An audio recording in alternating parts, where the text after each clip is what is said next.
In today's video, I'm going to show you how to fix iCloud email when it's not receiving messages. Whether you're waiting for an important email or just trying to stay in touch, not getting emails can be really frustrating. Let's go through some troubleshooting steps to get your inbox working again. First, check your internet connection. Make sure your device is connected to Wi-Fi or cellular data. Sometimes a simple disconnection can prevent emails from coming through. Next, verify your mail settings. On your device, go to Settings, tap Apps, then Mail, followed by Accounts, and select iCloud. Make sure that Mail is switched on so your device can actively fetch emails from iCloud. Another common issue is storage.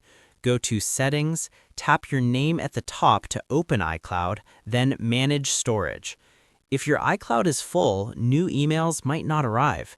Free up space by deleting unnecessary files or consider upgrading your storage plan if you've reached the limit.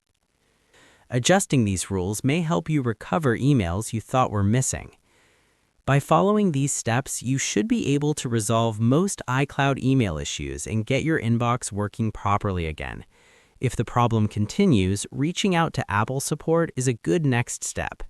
Thanks for watching, and good luck getting your emails flowing again.